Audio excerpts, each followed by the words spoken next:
Salut l'ami, dans cette vidéo, je vais te parler de financement, de bourse pour ton doctorat, ton postdoc et ta carrière académique. Car quand tu commences à grandir dans l'échelon académique, ce qui caractérise beaucoup ton succès, c'est les demandes de bourse.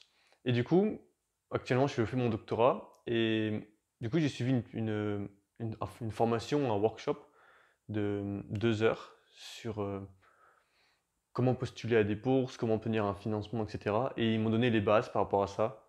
Donc, je me suis dit que j'allais partager ça avec vous aujourd'hui. Si tu ne me connais pas encore, je m'appelle Cyprien. Sur cette chaîne, je parle de s'organiser, faire son doctorat, faire de la recherche, et je partage mon expérience avec toi. Donc, si tu ne l'as pas encore fait, abonne-toi et donne-moi un like si tu aimes bien mon contenu.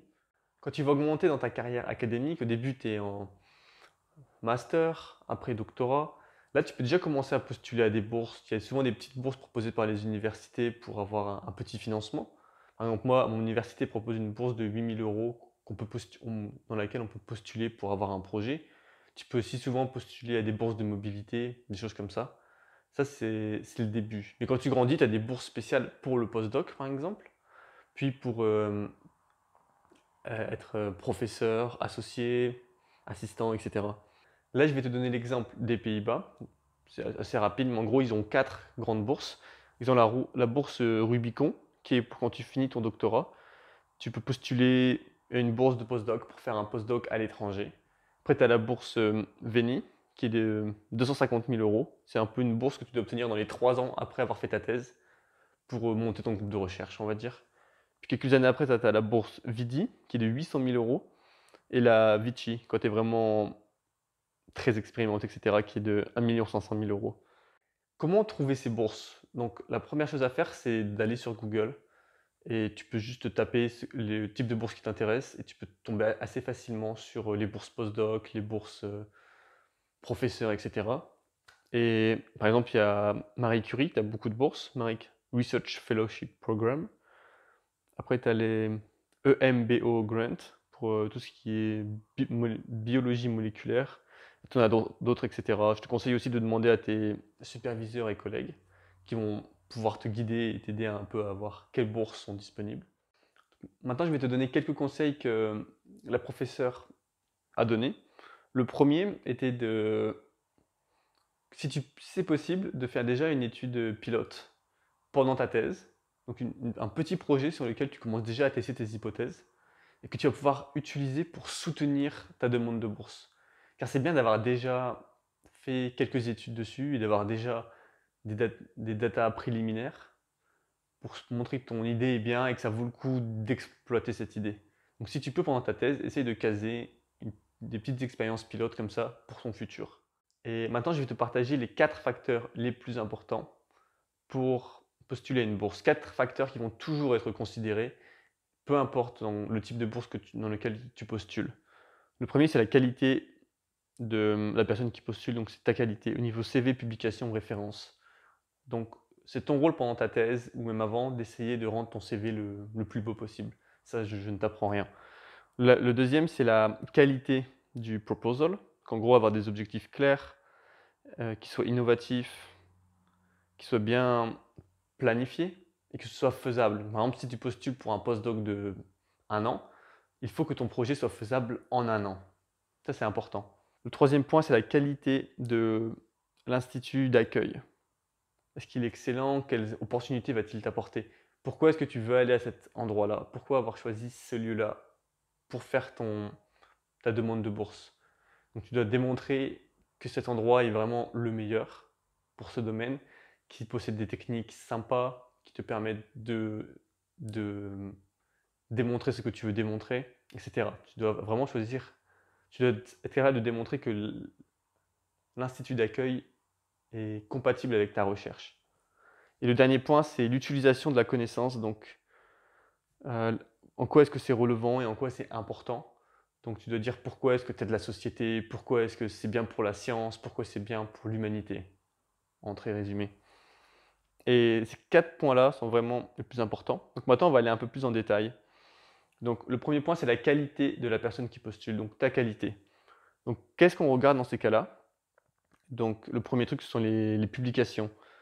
Combien de publications tu as? Est-ce que c'est dans des bons impact factors?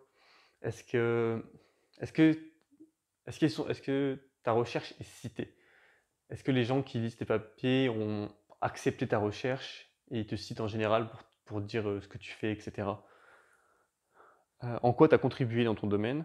Après tu as aussi les bourses, les prix et cetera. Ça peut être par exemple quand tu présentes ou des trucs comme ça. L'autre chose, c'est tout ce qui est activité académique, donc enseignement, organiser des conférences, être un membre du PhD Council et les activités internationales. Est-ce que tu as participé à une conférence? Est-ce que tu as organisé une conférence, encore une fois? Donc tous ces points-là peuvent augmenter tes chances d'obtenir le financement. Le deuxième point, c'est la qualité de ton proposal. Donc, est-ce qu'il est innovatif? Est-ce qu'il va résulter en quelque chose d'important? Est-ce qu'il est important pour la science, pour la société? Qu'est-ce que le pays dans lequel tu postules va gagner de ça?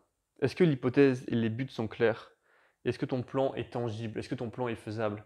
Tu dois vraiment être capable de, même si tu as un très très bon, même si tu un très très bon dossier, si ton proposal a l'air un peu ambigu et pas faisable, ils vont avoir ça, les membres du jury vont se dire, bah non, c'est pas faisable en 2 ans de faire ça. Donc, ils vont se dire, bah non, le projet n'est pas réalisable. Même si tu es là, l'un des meilleurs, même si tu es excellent, ils voient que ton projet n'est pas assez bien bâti et qu'il n'est pas réalisable dans le temps donné, donc ils ne vont pas te donner la bourse. La qualité dans l'institut, donc bah, tu dois être capable de démontrer que c'est un superbe institut. Qu'est-ce qu'il va t'apporter? Qu'est-ce que tu vas gagner à aller là-bas? Et maintenant, ce qu'il faut faire, c'est être capable de définir quand tu vas devoir faire quoi. Et donc, je vais te mettre l'image juste là, mais en gros, quand tu commences ta thèse, il y a plusieurs points sur lesquels tu peux déjà travailler. Tu peux déjà commencer à travailler sur ton CV, essayer de booster ce que tu fais, essayer de faire des présentations, essayer de faire des conférences, essayer de faire de la bonne recherche, de participer, de contribuer à ton domaine. Commence déjà à discuter avec tes superviseurs, quel challenge pourrait remonter, etc. Essaye de passer à l'idée, au proposal, structure, style. Donc tu peux t'entraîner, essaye de faire des formations, des cours pour apprendre à mieux écrire. Ça peut vraiment t'aider à apprendre à écrire des proposals. Peut-être que ton université en propose. Et essaye de rencontrer à des conférences les potentiels hôtes. Ça peut être très utile aussi. Et essaye d'écrire tes publications pendant ta thèse. Car au moment où tu vas postuler pour ta bourse de postdoc, c'est bien si tu as déjà des publications écrites et publiées. Car au moment où on va regarder ta thèse, au moment où on va regarder ton dossier, c'est le moment où tu vas finir ta thèse, plus ou moins, par exemple. Et c'est bien, et alors c'est pour ça que c'est bien de ne pas laisser les publications pour la fin, car elles seront déjà acceptées, donc ça soutient et ça renforce ton dossier. Je me rends compte que c'était pas super organisé, mais j'espère que tu as pu tirer des choses intéressantes de cette vidéo, de cette introduction pour les bases des financements. J'espère que ça t'a été utile et je vais faire d'autres workshops sur postuler à des bourses, etc. Pas tout de suite parce que je suis encore à mon début de doctorat, mais je les ferai dans quelques mois ou l'année prochaine peut-être. Et on ira plus en profondeur et ce sera plus détaillé, etc. Donc si tu ne veux pas louper ces vidéos ou si tu as bien aimé mon contenu, abonne-toi, donne-moi un like et n'hésite pas à rejoindre notre groupe Facebook sur lequel on s'entraide et on se soutient. Et je te dis à la semaine prochaine. Ciao.